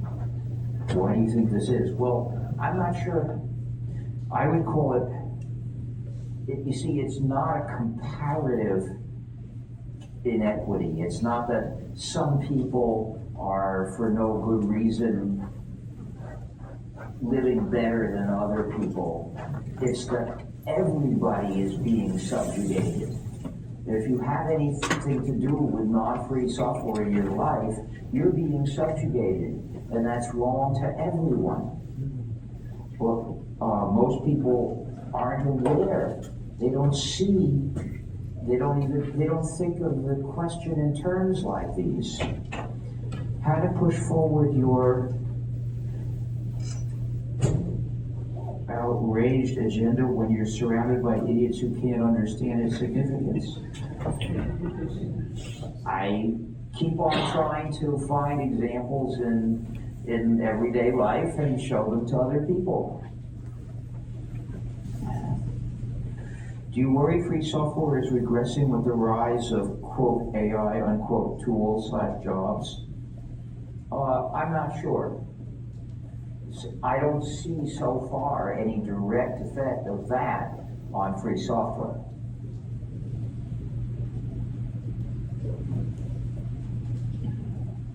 Alternative, do you think interest is growing with increasing dissatisfaction with Windows and other such things? I don't know. I would be glad if that's so, but I don't know. How is LibrePhone coming along? LibrePhone is a project to reverse engineer the interfaces to peripherals in portable phones so that Linux can be used as a kernel and control those peripherals without needing non-free device driver code. This is a long-term project. Don't expect progress in a few months. If Netflix, Spotify are DRM and you do not have them, and Blu-rays and DVDs have DRM, how do you see movies? The only way I can see a movie is if I get a file, you know, like an MP4 file or MKV file. And I would get that, I suppose, by copying from somebody else. Sharing is good. Stopping people from sharing is evil. What inspired you to begin GNU and the FSF? Well, the software sharing community had collapsed, had been crushed, and newer computers wouldn't work with free software, and the way of life I had been part of didn't exist anymore. And this was so horrible that I said that I wanted to refound the software sharing community by developing a free operating system so that there would be a base for it to exist. And so in October 1983, I announced the plans for the GNU project. The FSF I founded in October 1985 because the GNU software that existed was attracting a lot of interest. and wish to contribute. So it occurred to me and some friends that it might be possible to raise funds to advance free software by creating an organization people could donate to. So we've started the Free Software Foundation, which is a tax-exempt charity. So you can donate to it and take that off of your taxes.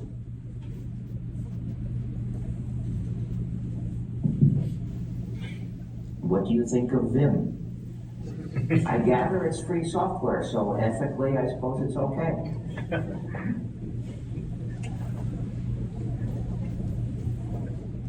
How does free software interact with the right to repair movement?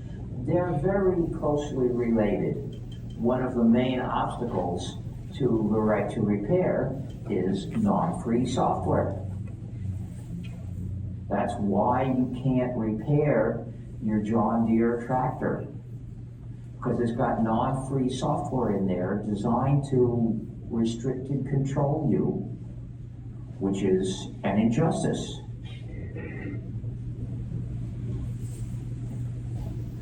So we have to hope that the detractors of John Deere overcome the tractors of John Deere.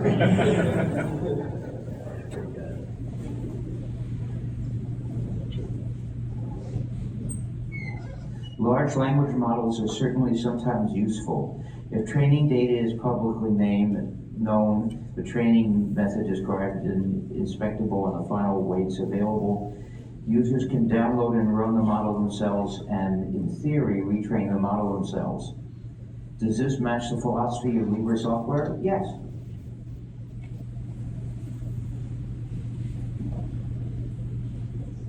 Do you hold similar opinion for artworks just as software? No. The conclusions I reached about software relate to the fact that software is made for practical use. You run it to do a job. Now, paintings, you don't use to do a job. You look at them.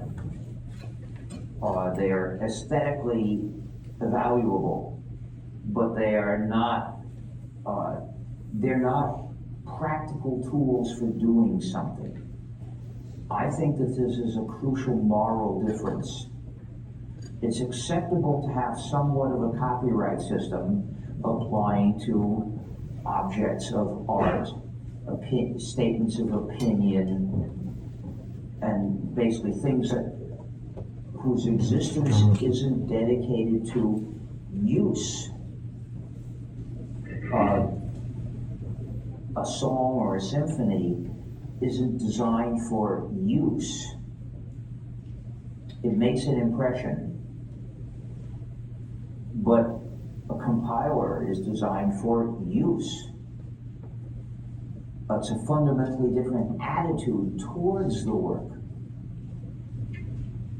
You evaluate a program by saying it works well or it works badly.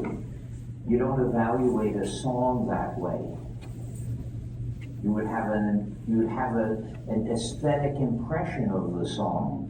You might criticize it in various ways, praise or disparage it. But those are not practical questions in the way it is for a program. So, because of this, my views about copyright and copying are different for these two categories of works, and that's discussed in copyright vs community.html. In a video you mentioned needing to refuse running your computing on a cloud server that uses non-free software. Actually, I don't use the term cloud server. I never do. But someone else's server. I don't want to get my computing done by someone else's server, because that means someone else controls how my computing is done, and I don't control it. I can't install different software on someone else's server. I can't install a changed version on someone else's server, and I shouldn't be allowed to. That someone else owns that computer. That someone else should have control over that computer, and I have control over my computer. Later, when you mentioned booking airline flights either via phone or in person, I have to assume non-free software is used in both scenarios, not by me. Now, if I am talking to somebody working for an airline who is using the airline's computer system, and that system runs non-free software, well, that may be unjust for the airline. If the airline's computers run Windows, well, Microsoft is mistreating every user of Windows, and that includes the airline. But it's not mistreating me in that scenario. I'm not running Windows. If the airline is using its own proprietary software, well, that's not mistreating the airline. The airline has control over it. It's not mistreating me because I'm not running it. In other words, when I say a non-free program is unjust, it's unjust to the one who is running it. But that doesn't mean, it's not a matter of like contagion. If you're involved in some activity and somebody's running a non-free program, that's not unjust to you. It may be unjust to the one who's running the non-free program. But your role in the situation is another matter. What is a middle-of-the-road approach we can recommend to everyone to take to protect our digital freedom? I don't know if there is one. We can't convince everyone, but we can try harder and convince more people. It's a matter of showing them the injustice that's happening. I can't convince my family to ditch proprietary software. Well, I probably couldn't either. And I just have to live with the fact that a lot of people don't follow what I have to say. And I am not entitled to force them. What I can do to influence people is stick firmly to my principles in my own life.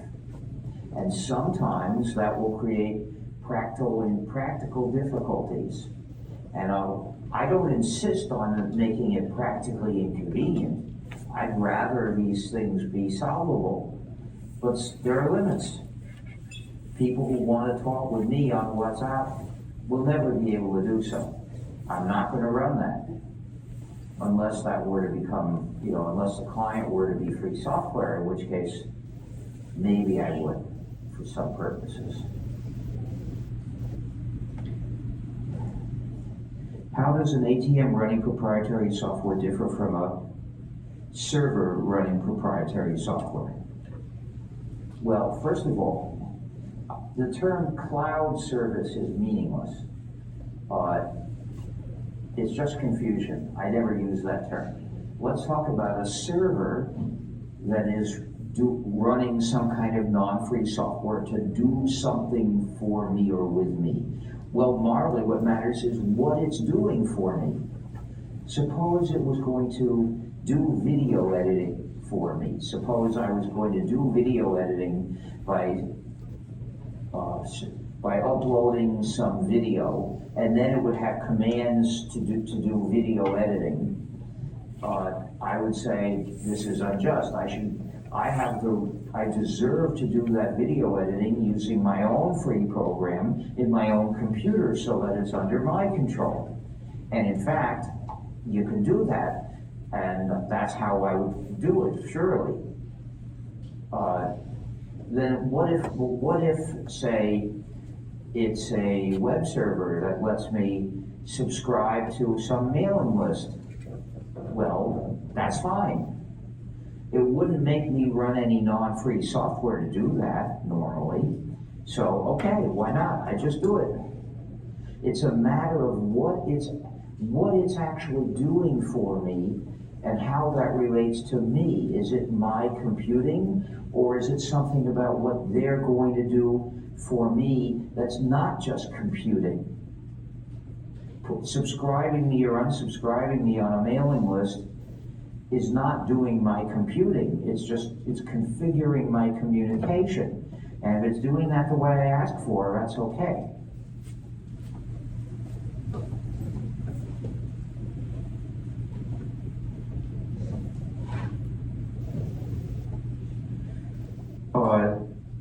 Someone's asking me about a misunderstanding of comments I made about Epstein.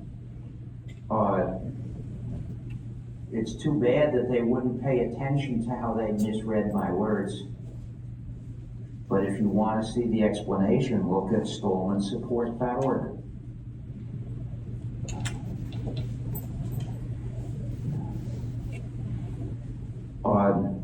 Now this one, is there any danger to saying GPL version 3 or later? Could there potentially be future bad actors which craft GPL v4 and leverage this retroactively on existing copyleft software? Not really. The first thing to note is, if a program says GPL version 3 or later, and the FSF releases a GPL version 4, because this is limited to versions of the GPL released in the future by the Free Software Foundation. Someone else can't release something and call it GPL v4 and have it apply. But the next point is, everyone will still be permitted to use those programs under GPL v3. So the worst danger is that we might be too permissive in a GPL v4. And yeah, that could cause some kinds of drawbacks if we made that mistake. But it wouldn't be a disaster.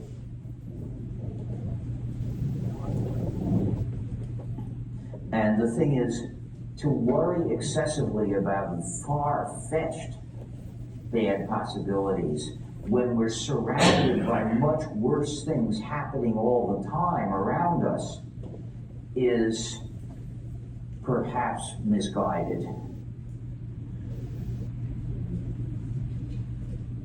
There is no institution in the world that is absolutely impossible to steer in the wrong direction, or that could never make a bad decision.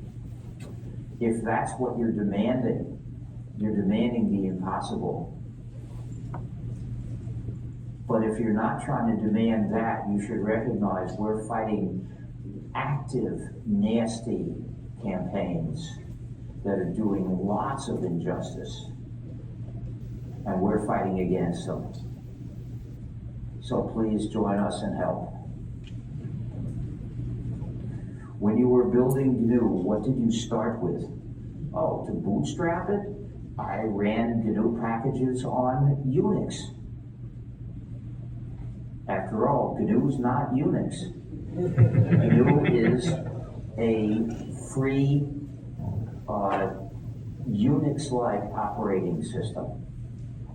And the architecture of Unix being modular, we could replace individual modules of it with free programs and use those free programs together with the remaining non-free modules of Unix. Is it immoral to work for a company that sells non-free software?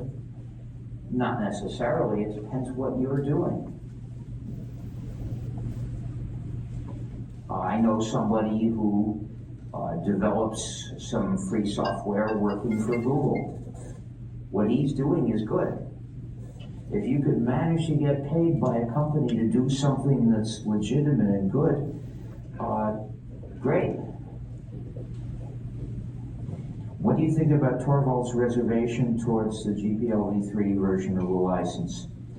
Well, as I recall, he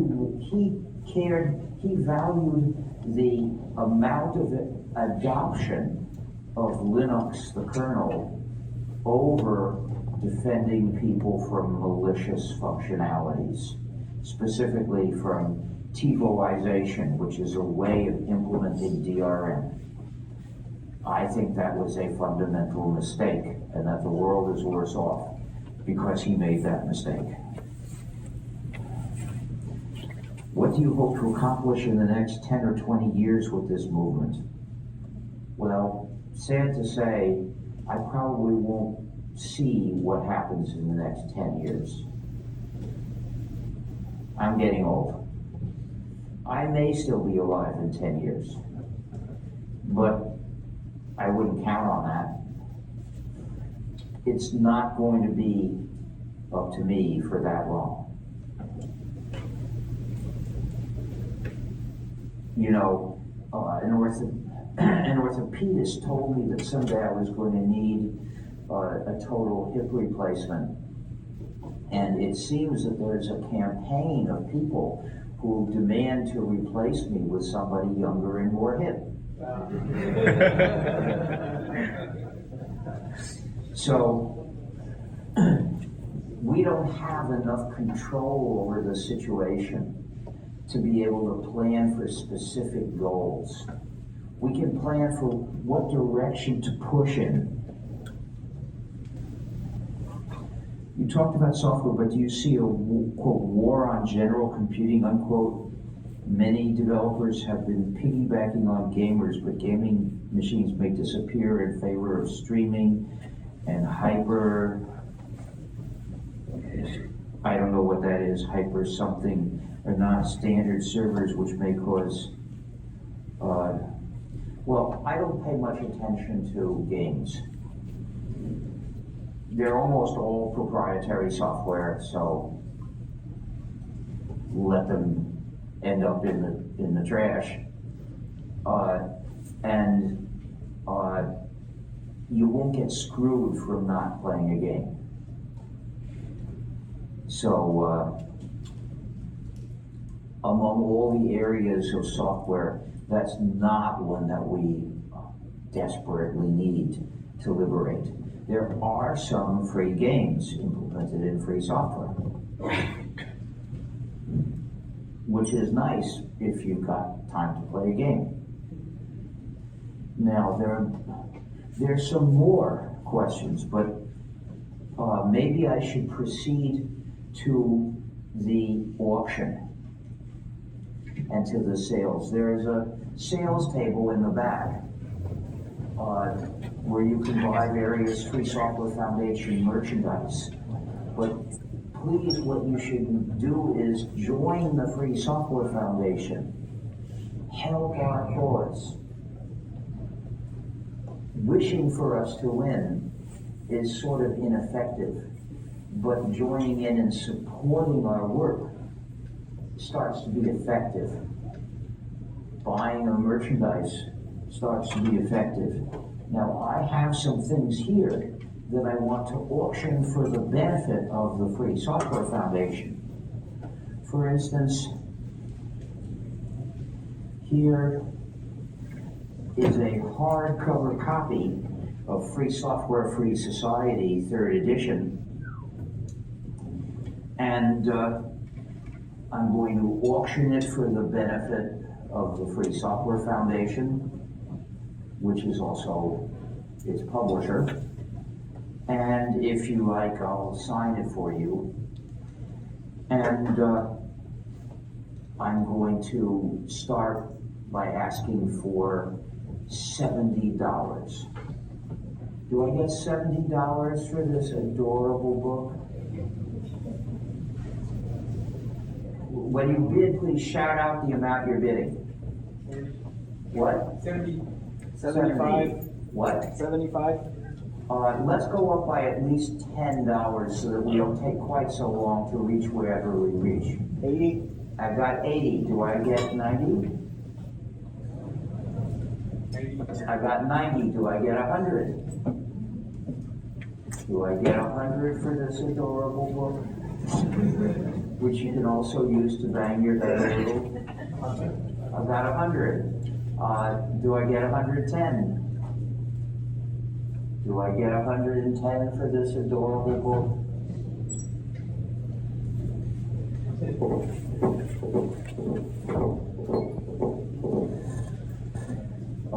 Do I get 110?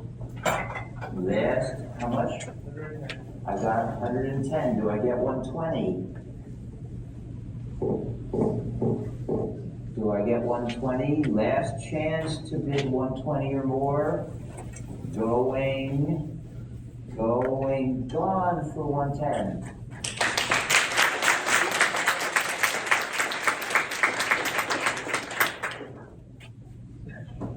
So, the thing that we can accept directly is cash, but there is a way to pay with a credit card, but it's a bit of work. Yeah, that's great. That's a great method. Okay, so this will be here along with me until you're ready.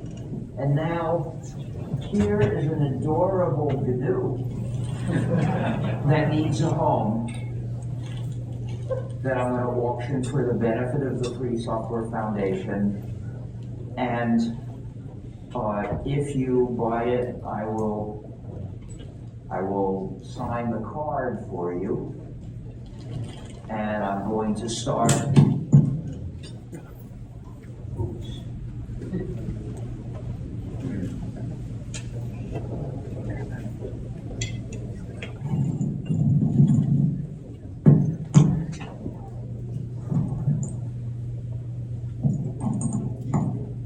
I'm going to start with $80.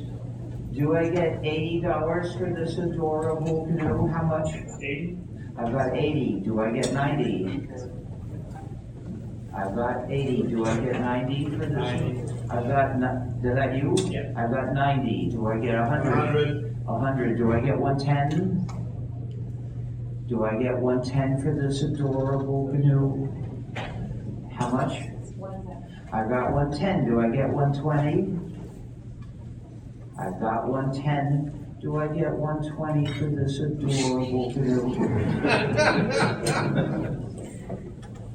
How many? 120. Do I get 130? Do I get 130 for this adorable GNU? 200. I've got 200. Do I get 220? I've got 200. Do I get 220 for this adorable GNU? I've got 220. Do I get 240? This is an auction, and we're raising more and more money for the Free Software Foundation, which is good. I've got 220. Do I get 240? 240, anybody? 240. I've got 240. Do I get 260? 260 to the Free Software Foundation to advance the free software movement. I got 260. Do I get 280?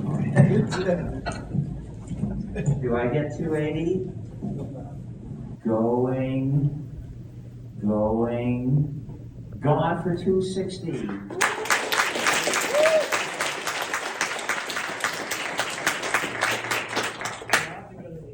Okay. Salary. Okay, and now here is the GNU Emacs manual for version 27.2. And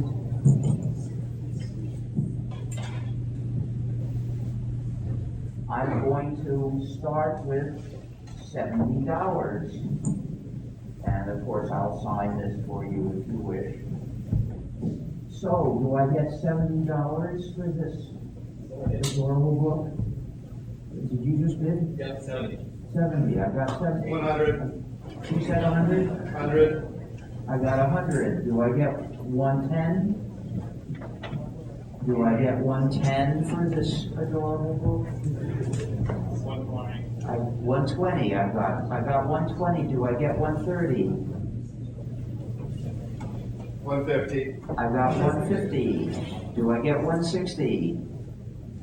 I got 150. Do I get 160 for this adorable book? 160 or more to the Free Software Foundation to defend freedom? Last chance to bid 160 or more for this adorable book. Gone for 150.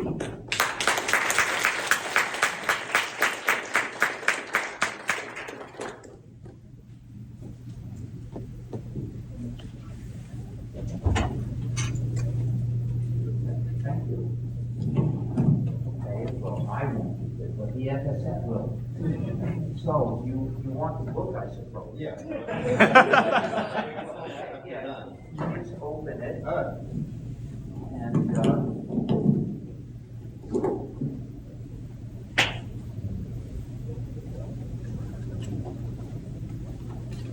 and you want me to dedicate it to any particular name? Yeah, sure. Okay. Okay.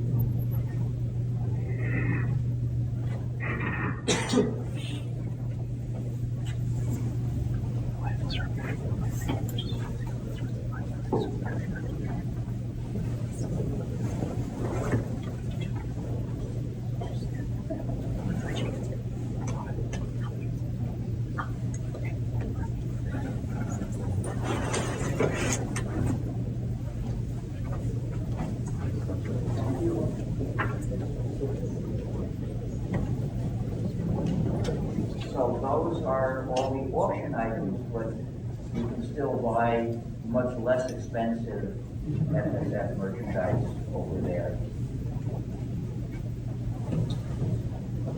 So I think we're done. Thank you.